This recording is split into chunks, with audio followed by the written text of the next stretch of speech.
ആകാശവാണി ദേശീയ നാടക പരിപാടി ബ്ലാക്ക് ടൈഗർ. മൂല ഹിന്ദി രചന പ്രാഞ്ചൽ ചന്ദ. മലയാള പരിഭാഷ ഡോക്ടർ സുമ എസ്. ശബ്ദം നൽകുന്നവർ പ്രവീൺ രാജ് കിളിമാനൂർ, സന്തോഷ് വെഞ്ഞാറമൂട്, വി എസ് കലാദേവി, സന്തോഷ് കുമാർ കായംകുളം, രുക്മിണി രാമകൃഷ്ണൻ, മധു ഡി വായ്പൂര്, ശോഭ ബി ടി, രാജ്മോഹൻ കുവളശ്ശേരി, ബിജു കല്ലുവാതുക്കൽ. സംവിധാനം റൂബി ബാബു.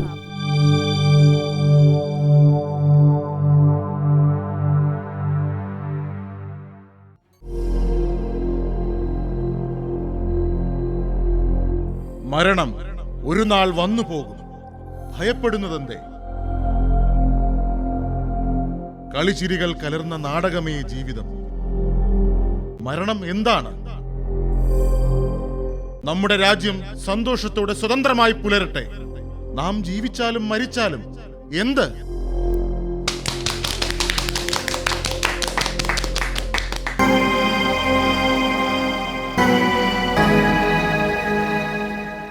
ആലോക് ജി, ആ ഉയരമുള്ള പയ്യൻ ആരാണ്? അയാളോ? ബിസ്മിലായി അഭിനയിക്കുന്ന ആളല്ലേ? അതെ. ശരിക്കറിയില്ല ശുക്ലാജി. രാജസ്ഥാനിയാണെന്ന് തോന്നുന്നു. രവീന്ദ്ര കൗശിക് എന്നാണ് പേര്. നന്നായി അഭിനയിക്കും. നാടകം കഴിയുമ്പോൾ എന്നെ ഒന്ന് പരിചയപ്പെടുത്തൂ. നാടകം ഇപ്പോൾ തീരും. ദേ നോക്കൂ, ബിസ്മിലിന്റെ അമ്മ വന്നു. ഇതാണ് അവസാന സീൻ. ഓക്കെ. രാംപ്രസാദ് ബിസ്മിൽ, നിന്റെ അമ്മ നിന്നെ കാണാൻ വന്നിട്ടുണ്ട്. അമ്മേ, അമ്മ എന്താ ഇവിടെ? മോനെ, ഇതെന്തു പറ്റി? എന്താ നിന്റെ കണ്ണ് നിറഞ്ഞിരിക്കുന്നത്? എന്റെ മകൻ വലിയ ധീരനാണെന്നാണല്ലോ ഞാൻ കരുതിയത്. ആയിരക്കണക്കിന് രാജ്യസ്നേഹികൾ സ്നേഹിക്കുന്ന, വെള്ളക്കാരെ വരെ വിറപ്പിക്കുന്ന ബിസ്മിലിന്റെ കണ്ണുകളിൽ കണ്ണുനീരോ? എന്റെ ധീരനായ മകൻ മരണത്തെ ഭയക്കുന്നുവെന്ന് ഞാൻ അറിഞ്ഞിരുന്നില്ല. അമ്മേ, അമ്മയുടെ ഈ മകൻ മരണത്തെ തെല്ലും പേടിക്കുന്നില്ല. ഇതുപോലെ ഒരു മരണം ഭാഗ്യവാന്മാർക്ക് മാത്രമേ കിട്ടൂ. അമ്മയുടെ മകന് ആ ഭാഗ്യം ലഭിച്ചിരിക്കുന്നു എന്ന് കരുതൂ. പിറന്ന നാടിനു വേണ്ടി തൂക്കിലേറ്റപ്പെടാനുള്ള ഭാഗ്യം ഞാൻ നേടിയിരിക്കുന്നു. ഈ കണ്ണുനീർ പേടിയാലല്ല അമ്മേ. ഞാൻ എന്റെ കണ്ണുനീർ കൊണ്ട് അമ്മയുടെ കാല് കഴുകാൻ ആഗ്രഹിക്കുന്നു. ഞാൻ എല്ലാവരോടും പറഞ്ഞിട്ടുണ്ട്. നോക്കിക്കോളൂ, എന്റെ പ്രിയ മകൻ ചിരിച്ച മുഖത്തോടു കൂടി കഴുമരത്തെ ചുംബിക്കും. അതെ, ചിരിച്ചുകൊണ്ട് തന്നെ തൂക്കിലേറും. എന്റെ മോനെ, നീ സത്യം ചെയ്യേ. എല്ലാ ജന്മത്തിലും നീ എന്റെ ഗർഭത്തിൽ നിന്ന് തന്നെ ജനിക്കുമെന്ന്. എല്ലാ ജന്മത്തിലും എനിക്ക് നിന്റെ അമ്മയാകണം. നിന്റെ അമ്മയാകണം. അമ്മേ, ഡിസംബർ 19 തൂക്കുമരത്തെ നേരിടാൻ ഞാൻ പൂർണ്ണമായി തയ്യാറെടുത്തു. അമ്മേ, ഇതിലെന്തു പേടിക്കാൻ? ശരീരം ഉപേക്ഷിക്കുന്നു എന്നല്ലേ ഉള്ളൂ. എനിക്ക് വിശ്വാസമുണ്ട്. എന്റെ ആത്മാവ് വളരെ വേഗം പിറന്ന നാടിനെ സേവിക്കാൻ വീണ്ടും തിരിച്ചു വരും.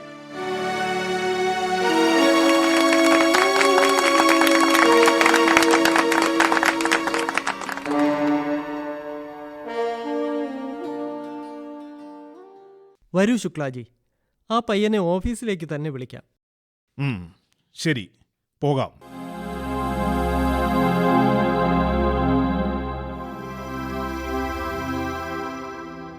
നമസ്തേ ആലോക് ജി. നമസ്തേ സാർ, എങ്ങനെയുണ്ടായിരുന്നു അഗ്നിപുത്രൻ ബിസ്മിൽ? നാടകം ഇഷ്ടമായോ? ഗംഭീരം. പ്രേക്ഷകരുടെ കയ്യടിയും കണ്ണുനീരും അതിൻ്റെ തെളിവായിരുന്നല്ലോ രവീന്ദർ.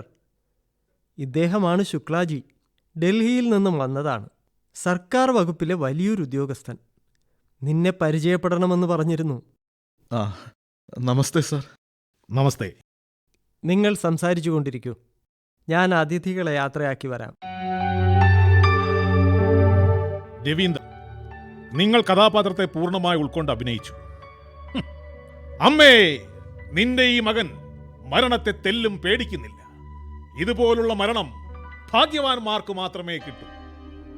അമ്മയുടെ മകന് ആ ഭാഗ്യം ലഭിച്ചിരിക്കുന്നു എന്ന് കരുതൂ. വളരെ വളരെ നന്നായി. വാസ്തവം പറഞ്ഞാൽ നിന്റെ ശബ്ദത്തിൽ ഒരു പ്രത്യേക സത്യസന്ധതയുണ്ട്. ഈ വാക്കുകൾ നിന്റെ ഹൃദയത്തിൽ നിന്ന് തന്നെ വന്നതുപോലെ തോന്നി.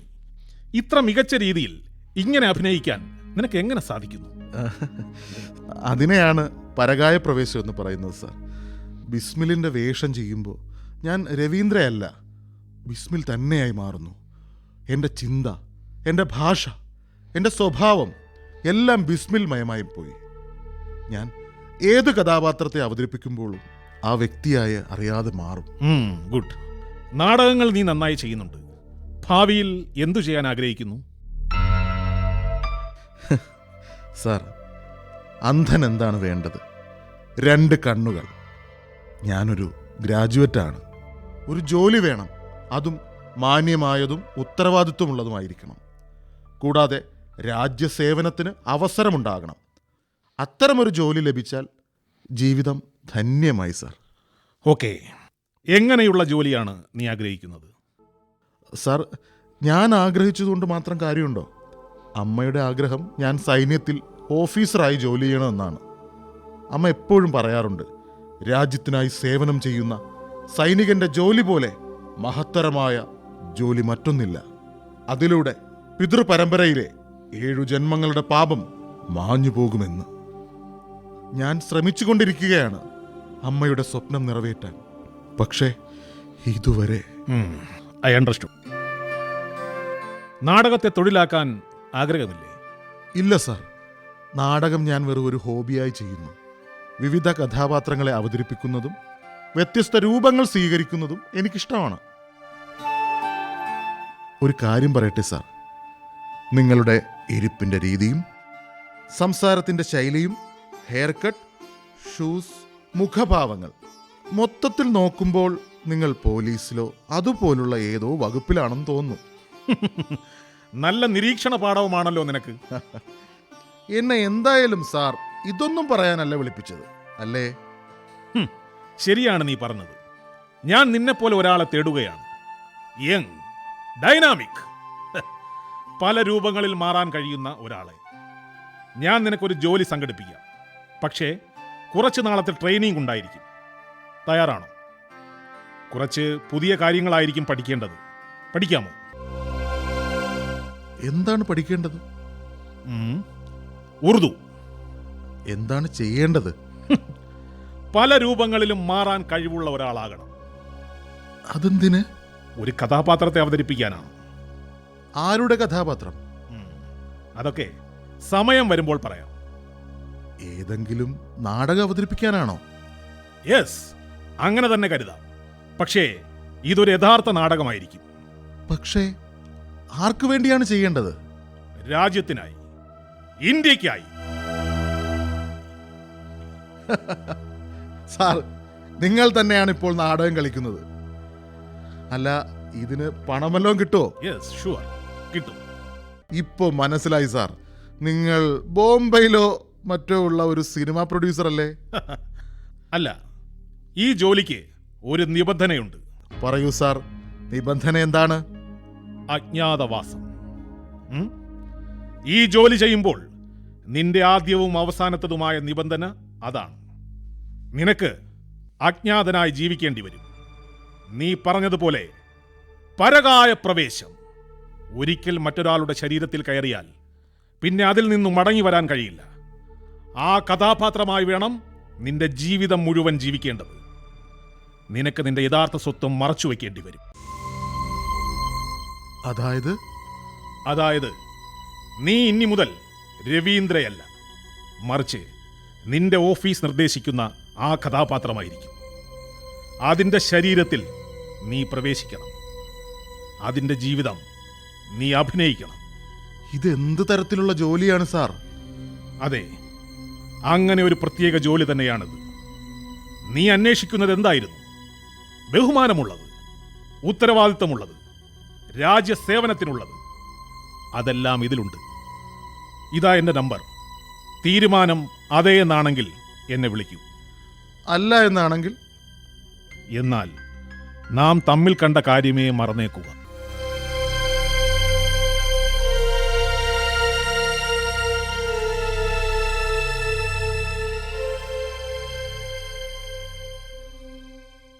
Good morning sir. Good morning. Anything important? Ravindra കൗശിക്കിന്റെ സ്പെഷ്യലൈസ്ഡ് അണ്ടർ കവർ ട്രെയിനിങ് പൂർത്തിയായി സർ. ഇതാ അവന്റെ ഫൈനൽ ഇവാലുവേഷൻ റിപ്പോർട്ട്. ഉറുദു ഭാഷാ പരിജ്ഞാനം 10-ൽ 10. Physical and psychological assessments excellent. Communication problem solving skills very good. Yeah, he has done better than our expectation. Yes. അപ്പോൾ തുടങ്ങാം. അവനെ നമ്മുടെ പ്രിയപ്പെട്ട ശത്രു രാജ്യത്തിലേക്ക് അയക്കാനുള്ള തയ്യാറെടുപ്പുകൾ തുടങ്ങാം. ഈയിടെയായി അവർക്ക് നമ്മുടെ നാടിനോടുള്ള സ്നേഹം കുറച്ച് കൂടുതലായി നുരഞ്ഞു പൊന്തുന്നുണ്ട്. അവൻ പോവാൻ തയ്യാറായി നിൽക്കുകയാണ് സർ, ഒരാഴ്ചത്തേക്ക് അമ്മയെ കാണാൻ. ഓക്കെ, പോയി വരട്ടെ.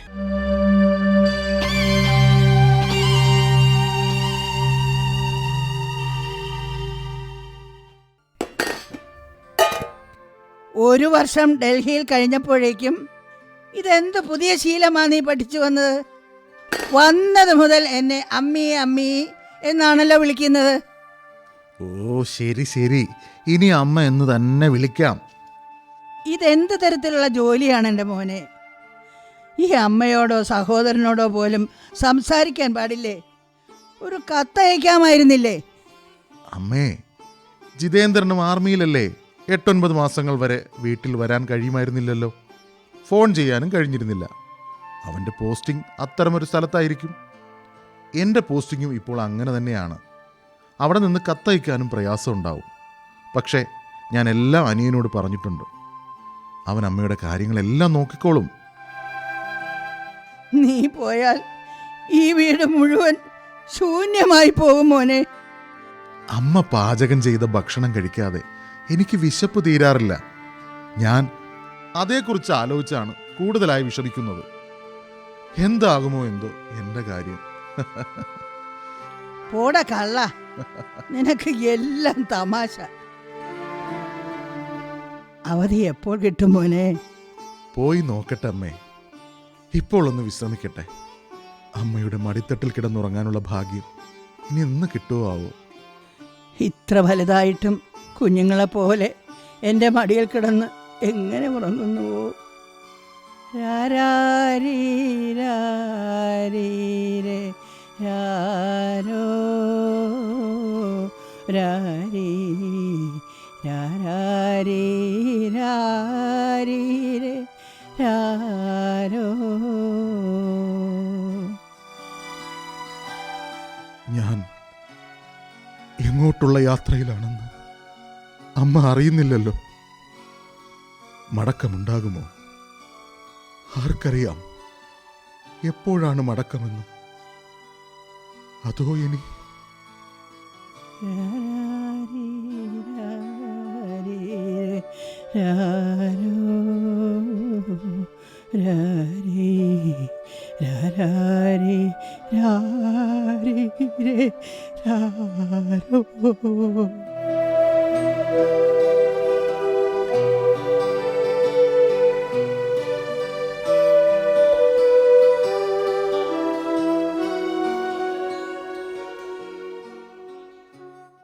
ഇതാ, ഇതൊക്കെയാണ് നിങ്ങളുടെ പുതിയ ഡോക്യുമെന്റ്സ്.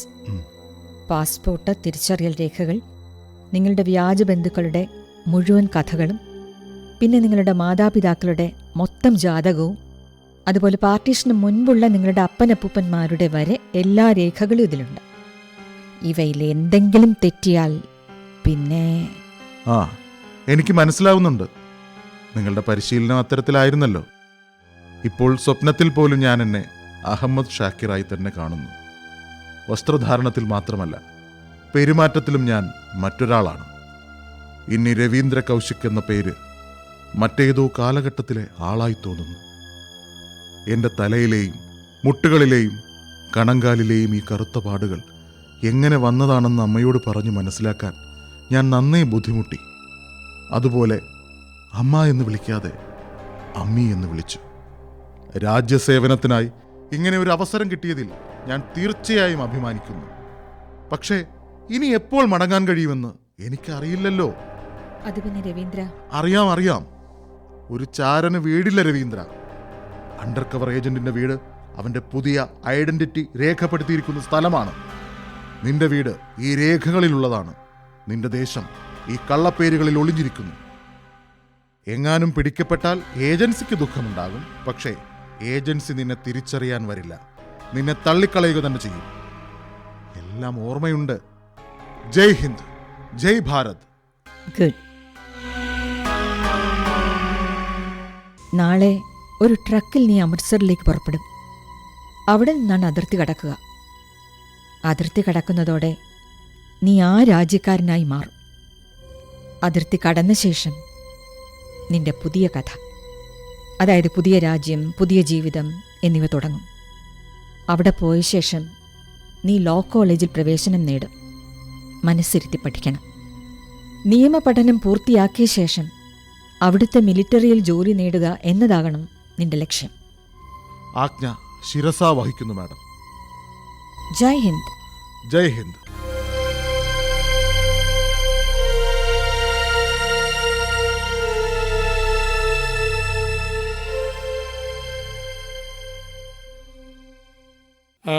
അഹമ്മദ് ഷാക്കീർ, ആദ്യ പോസ്റ്റിംഗ്. അതും ജനറലിൻ്റെ ഓഫീസിൽ. പഠിച്ചവനും നിരക്ഷരനും തമ്മിൽ ഇതാണ് വ്യത്യാസം. എനിക്കാണെങ്കിൽ 23 വർഷം ജോലി ചെയ്ത ശേഷമാണ് ഇവിടെ പോസ്റ്റിംഗ് കിട്ടിയത്. നീയാണെങ്കിൽ നേരിട്ട് ഇവിടെ എത്തി. പറ, ഏതെങ്കിലും പരിചയക്കാരുണ്ടായിരുന്നു ഇവിടെ? ഇല്ല സാർ, പോസ്റ്റിംഗ് കിട്ടി, ഇവിടെ വന്നു, അത്രയേ ഉള്ളൂ. നോക്കൂ, ഞാൻ എങ്ങനെയോ ഒക്കെ 4ാം ക്ലാസ് അങ്ങ് പാസ്സായി. ഒരു വിധത്തിലാണ് അത് തന്നെ പൂർത്തിയാക്കിയത്. നീ ലോ പഠിച്ച് ഇവിടെ എത്തി. എന്താ കാര്യം? അവിടെ എവിടെയെങ്കിലും പ്രാക്ടീസ് ചെയ്യാമായിരുന്നില്ലേ? എന്താ മിലിറ്ററി ജോലി തിരഞ്ഞെടുത്തത്? സ്വന്തം രാജ്യത്തിന്റെ സൈനികനാകുന്നതിനേക്കാൾ വലിയ ആഡംബരം മറ്റൊന്നിനുമില്ല സാർ. രണ്ടാമത്തെ കാര്യം, എൻ്റെ സഹോദരന്റെ കൊലപാതകത്തിന് ഹിന്ദുസ്ഥാനോട് പ്രതികാരം വീട്ടണം എനിക്ക്. അവസരം കിട്ടുമ്പോൾ അവരുടെ സൈന്യത്തെ ഞാൻ വേരോടെ നശിപ്പിക്കും. ഈ വീറും വാശിയും ഇതുപോലെ നിലനിർത്തണം. ജനറൽ സിയാ സാർ ഉടൻ തന്നെ നിനക്ക് ആ അവസരം തരട്ടെ. വരൂ, ഞാൻ നിന്റെ ഇരിപ്പിടം കാണിച്ചു തരാം. നിനക്ക് വളരെ വിശേഷപ്പെട്ട സീറ്റാണ് കിട്ടിയിരിക്കുന്നത്. ജനറൽ സാറിൻ്റെ ഏറ്റവും അടുത്തുള്ള സീറ്റാണ്. ബ്രിഗേഡിയർ അക്തർ സാറിൻ്റെയും ഉസ്മാൻ സാറിൻ്റെയും കൂടെയാണ് നീ താമസിക്കുക.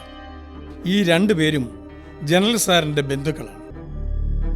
ഹിന്ദുസ്ഥാനെതിരായി നമ്മൾ ചെയ്യുന്നതിൽ പല പദ്ധതികളുടെയും പ്ലാനിംഗ് ഉസ്മാൻ സാറിൻ്റെയും അക്തർ സാറിൻ്റെയുമാണ്. എല്ലാം ജനറൽ സാറിൻ്റെ അനുമതിയോടെയാ. ചുരുക്കത്തിൽ ഈ ഓഫീസിൻ്റെ അനുമതിയില്ലാതെ നമ്മുടെ സൈന്യത്തിൽ ഒരില പോലും അനങ്ങില്ല. താങ്കൾ എന്നെ ഭയപ്പെടുത്തുകയാണല്ലോ. അല്ലല്ല, നീ പഠിച്ചവനാണ്. നിനക്കെല്ലാം നന്നായി കൈകാര്യം ചെയ്യാനാണ്.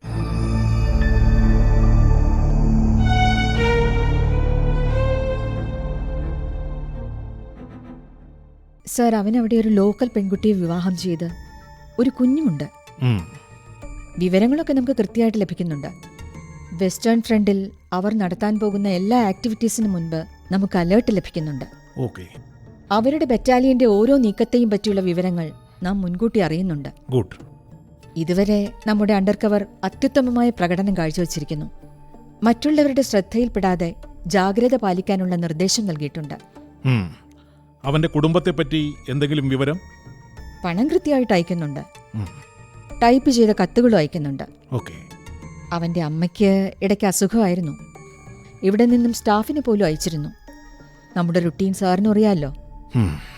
ആശ്വസിപ്പിക്കേണ്ടത് വളരെ ആവശ്യമാണ്, പൊള്ളയായതാണെങ്കിൽ കൂടി. ചില നേരം വല്ലാതെ വിഷമമുണ്ടാകുന്നു സർ. നമ്മൾ തന്നെ നമ്മുടെ ആൾക്കാരുടെ വികാരങ്ങളെ ചൂഷണം ചെയ്യുകയല്ലേ. എന്ത് ചെയ്യാൻ പറ്റും അപർണ? എല്ലാം പ്രൊഫഷണൽ ഹസാർഡ്സ് അല്ലേ? ഓർമ്മയില്ലേ നീ പോസ്റ്റിംഗ് ആയിരുന്ന കാലം? അപ്പോഴാണ് നിന്റെ മകൻ ആക്സിഡന്റ് ആയത്. എന്നെ ഒന്ന് അറിയിച്ചതുകൂടെയില്ല. ആ ഒരു തെറ്റിന് ഞാൻ ഒരിക്കലും ഏജൻസിയോട് ക്ഷമിക്കില്ല. അപർണ, ഇതൊക്കെ നമ്മുടെ പ്രൊഫഷന്റെ ഭാഗമല്ലേ? എല്ലാത്തിലും മുഖ്യം നമ്മുടെ രാജ്യമാണ്. കണക്കെടുക്കാനിരുന്നാൽ ഏജൻസിയുടെ ഓരോ അംഗങ്ങളുടെയും അക്കൗണ്ടിൽ നഷ്ടങ്ങളുടെ കണക്കുകൾ മാത്രമേ ഉണ്ടാകൂ. എന്നാൽ ഒരാൾ പോലും രാജ്യത്തിന് ഒരു നഷ്ടവും ഉണ്ടാക്കിയിട്ടുമില്ല. രവീന്ദ്ര ആദ്യത്തെ അണ്ടർ കവർ ഏജന്റ് അല്ല, അവസാനത്തേതുമല്ല. ഈ സിസ്റ്റം ഇങ്ങനെ തന്നെ തുടരും. രവീന്ദ്രയെ പോലുള്ള ഹീറോകൾ നമ്മുടെ കൂടെ ഉണ്ട് എന്ന കാര്യം ആരും അറിയുന്നില്ല, അറിയുകയുമില്ല. അവർ രാവെന്നോ പകലെന്നോ ഉള്ള വ്യത്യാസമില്ലാതെ രാജ്യസുരക്ഷയ്ക്കായി ജീവിക്കുന്നു. ചിലപ്പോൾ രാജ്യത്തിനു വേണ്ടി മരിക്കുന്നു. ഐറണി എന്തെന്നാൽ അവർക്ക് വേണ്ടി മനസ്സ് തുറന്നൊന്ന് കരയാൻ പോലും നമുക്കാകുന്നില്ല. വാസ്തവം. രവീന്ദ്ര നല്ലൊരു ഡ്രാമ ആർട്ടിസ്റ്റായിരുന്നു. പക്ഷേ നമ്മളോ? രാജ്യത്തിന്റെ സുരക്ഷയ്ക്ക് വേണ്ടി ഏജൻസി നടത്തിക്കുന്ന വലിയ നാടകങ്ങൾ. അതിനു മുന്നിൽ എല്ലാ നാടകങ്ങളും വ്യർത്ഥം.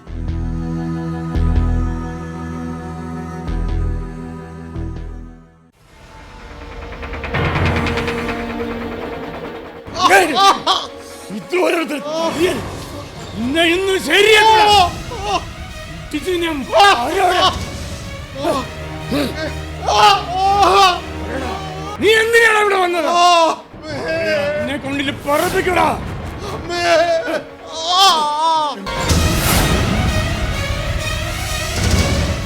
ഓഹോ, ആ ചതിയൻ ഇവനാണല്ലേ?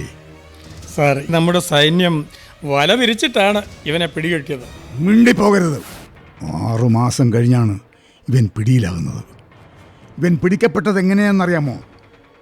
ആ ഹിന്ദുസ്ഥാനി ഏജന്റ് സ്വയം അബദ്ധം ചെയ്ത് കാരണം. ബോർഡർ ക്രോസ് ചെയ്യുമ്പോൾ അവൻ നമ്മുടെ പിടിയിലായി. അവൻ സ്വന്തം രാജ്യത്തെ ചതിക്കാൻ തയ്യാറായിരുന്നില്ലെങ്കിൽ, ഇവനെ കബളിപ്പിച്ച് പാർക്കിൽ വിളിച്ചു വരുത്തിയില്ലായിരുന്നെങ്കിൽ ഇവൻ പിടിക്കപ്പെടില്ലായിരുന്നു. ഒരു വ്യക്തി നിങ്ങളുടെ മൂക്കിന് താഴെയിരുന്ന് തൻ്റെ ഇന്ത്യൻ മേധാവികൾക്ക് ഈ രാജ്യത്തിൻ്റെ വിവരങ്ങൾ അയച്ചുകൊണ്ടേയിരുന്നു. നിങ്ങൾക്ക് നേരിയ സംശയം പോലും തോന്നിയില്ല. വലവിരിച്ചു പിടിച്ചു എന്ന്. ശുദ്ധ അസംബന്ധം. ഈ ഒരൊറ്റയാൾ കാരണം ഹിന്ദുസ്ഥാനെ ആക്രമിക്കാൻ നാം നടത്തിയ പ്ലാനിംഗ് എല്ലാം എക്സ്പോസ് ആയിപ്പോയി. ഇപ്പോഴും നിങ്ങൾക്കറിയില്ല ഇയാൾ നമ്മുടെ രാജ്യക്കാരനാണോ ഹിന്ദുസ്ഥാനിയാണോ എന്നത്. സാർ, നമ്മുടെ രാജ്യക്കാരൻ തന്നെയാണെന്നാണ് തോന്നുന്നത്. ഷട്ടപ്പ്. ഇവനുമായി മറ്റാരൊക്കെ ബന്ധപ്പെട്ടിരിക്കുന്നുവെന്ന് അന്വേഷിക്കൂ. ആ നെറ്റ്വർക്ക് തകർക്കണം. കഴിഞ്ഞ 4 വർഷങ്ങളായി ഈസ്റ്റേൺ സെക്ടറിലെ എല്ലാ സൈനിക ചലനങ്ങളും ഇവൻ ഹിന്ദുസ്ഥാനെ മുൻകൂറായി അറിയിച്ചുകൊണ്ടിരുന്നു. ഇതെല്ലാം തന്നെ ഇവൻ ഒറ്റയ്ക്കാണ് ചെയ്തതെന്ന് തോന്നുന്നു. എനിക്ക് അഹമ്മദ് ഷക്കീറിൻ്റെ മുഴുവൻ ഫയലുകളും വേണം. ഞങ്ങൾ ടോർച്ചർ ചെയ്യാവുന്നതിൻ്റെ മാക്സിമം ടോർച്ചർ ചെയ്തു.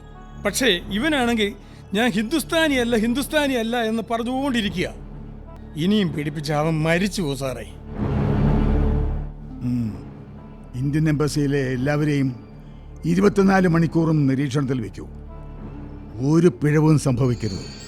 അല്ലെങ്കിൽ നിങ്ങൾക്ക് ഏതെങ്കിലും അതിർത്തിയിൽ കഴുതകളെ മേയിച്ചുകൊണ്ടിരിക്കാം. സാർ, അവൻ്റെ മനോധൈര്യം തകർക്കൂ. അവനെ ജീവനോടെ തീയിലെടുത്തെറിയൂ. മാക്സിമം ടോർച്ചർ ചെയ്യൂ. ജീവന് വേണ്ടിയല്ല, മരണത്തിന് വേണ്ടി അവൻ യാചിക്കണം.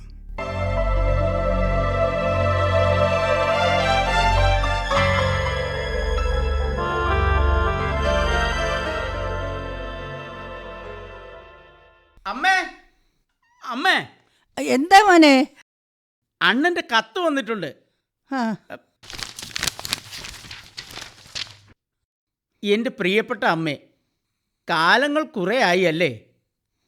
കൺമുന്നിൽ വർഷങ്ങൾ പലത് കൊഴിഞ്ഞു വീണു. ഒരുപക്ഷെ ഇത് എൻ്റെ അവസാന കത്താണെന്ന് തോന്നുന്നു. ഈ കത്ത് അമ്മയ്ക്ക് കിട്ടുമ്പോൾ ഞാൻ ജീവനോടെ ഇരിക്കുമോ എന്ന് എനിക്കറിയില്ല. എന്നേതൊരു പടുമരണമല്ല എന്ന് മനസ്സിലാക്കുക. കഴിഞ്ഞ 18 വർഷങ്ങൾ ഞാൻ ശത്രുരാജ്യത്തിന്റെ ജയിലിൽ തടവിലായിരുന്നു. ചാരപ്രവർത്തി നടത്തി എന്നതായിരുന്നു കുറ്റം. ആദ്യം മരണശിക്ഷയായിരുന്നു വിധിച്ചത്. പിന്നീട് ആ ശിക്ഷ ജീവപര്യന്തമായി മാറി. എങ്കിലും ജീവനോടെ പുറത്തു വരാൻ ഇനി കഴിയുമെന്ന് തോന്നുന്നില്ല. അവർക്ക് ഇതുവരെ അറിയില്ല ഞാൻ ഹിന്ദുസ്ഥാനി സൈന്യത്തിന്റെ സൈനികനാണോ അല്ലയോ എന്ന്. അവർ അക്കാര്യം അറിയാൻ ചെയ്യാവുന്നതെല്ലാം ചെയ്തു. പക്ഷേ അമ്മയുടെ ശാഠ്യക്കാരനായ മകൻ അവർക്ക് ഒരു വിവരവും കൊടുത്തില്ല. അമ്മയുടെ മകൻ രാജ്യസേവനം ചെയ്യുകയായിരുന്നു. രാജ്യസേവനത്തിനിടെ എന്റെ മരണവും സംഭവിക്കാം. എന്തിനേയും നേരിടാനുള്ള കരുത്ത് ഞാൻ നേടിയിരിക്കുന്നമ്മേ. മരിച്ചു കഴിഞ്ഞ് എന്റെ ആത്മാവ് പുതിയ ഉണർവോടെ ഉത്സാഹത്തോടെ രാജ്യസേവനത്തിനായി തിരികെ വരുമെന്ന ഉറപ്പെനിക്കുണ്ട്. രാജ്യത്തെ ഭഗവാനെ പോലെ കരുതുക എന്നതാണ് നമ്മുടെ ധർമ്മമെന്ന് അമ്മ എപ്പോഴും പറയാറില്ലേ? ഞാനും അങ്ങനെ തന്നെ കരുതി. ഒരു ഭ്രാന്തനെ പോലെ തന്നെ രാജ്യത്തെ സ്നേഹിച്ചു. എന്റെ ഈ കത്ത് അമ്മയെ വീണ്ടും വിഷമിപ്പിക്കുമെന്നറിയാം. അമ്മയുടെ എല്ലാ കാര്യങ്ങളും നോക്കണമെന്ന് ഞാൻ ആഗ്രഹിച്ചിരുന്നു. പക്ഷെ അതൊന്നും ഈ ജന്മത്തിൽ ഇനി നടക്കില്ല. എനിക്ക് മരിക്കാൻ തെല്ലും ഭയമില്ല. ഞാൻ തളർന്നിരിക്കുന്നു. പക്ഷേ എന്തു വന്നാലും എന്റെ നാടിന്റെ തലകുനിയാൻ ഞാൻ അനുവദിക്കില്ല. അമ്മയുടെ മടിയിൽ തലവെച്ചുറങ്ങുമ്പോൾ എനിക്ക് പെട്ടെന്ന് ഉറക്കം വന്നിരുന്നു. പക്ഷേ ഇനി ആ ഭാഗ്യം കിട്ടില്ലല്ലോ. ഇനി എനിക്കൊന്ന് ഉറങ്ങണം. എല്ലാ ദുരിതങ്ങളിൽ നിന്നും വേദനകളിൽ നിന്നും മോചനം തരുന്ന ഉറക്കം. ആരെങ്കിലും ചോദിച്ചാൽ പറയണം, അമ്മയുടെ മകൻ രാജ്യത്തിന്റെ സൈനികനായിരുന്നു. സൈനികന്റെ എല്ലാ കടമകളും നിർവഹിച്ചു. സൈനികന്റെ മരണം വരിച്ചു. അമ്മേ, അടുത്ത ജന്മവും അമ്മയുടെ മകനായി തന്നെ എനിക്ക് പിറക്കണം. ഈ ജന്മം ഭാരതാംബയെ സേവിക്കാനായി പിറവിയെടുത്തു. അടുത്ത ജന്മം അമ്മയെ സേവിക്കാനായി ഞാൻ എൻ്റെ ജീവിതം വിനിയോഗിക്കും. അധ്യാപകനായി ജോലി ചെയ്ത് അമ്മയുടെ കൺമുന്നിൽ തന്നെ ജീവിച്ചു തീർക്കും. അവസാനമായി ഒന്ന് മാത്രം പറയട്ടെ, സന്തോഷമായിരിക്കും. ഇനി ഞാൻ യാത്രയാകട്ടെ. അമ്മയുടെ മകൻ രവീന്ദ്ര. മോനെ, എന്തൊക്കെയാണ് എഴുതിയിട്ടിരിക്കുന്നത്? മോനെ, എന്റെ പൊന്നു മോനെ, അമ്മേ, എങ്ങനെയാണ് ഞാൻ സഹിക്കുക? ഈശ്വരാ, ഏട്ടൻ, എന്റെ ഏട്ടൻ, മോനെ, അമ്മ, അമ്മേ. രവീന്ദ്ര.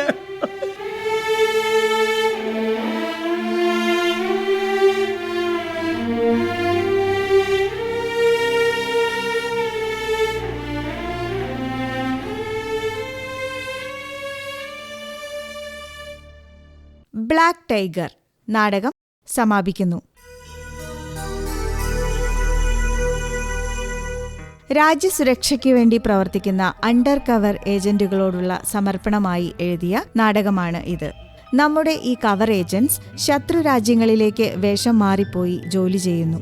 ശത്രുക്കളുടെ ഓരോ നീക്കങ്ങളെക്കുറിച്ചുമുള്ള സൂചനകൾ നമ്മുടെ സുരക്ഷാ ഏജൻസികൾക്ക് നൽകുന്നു.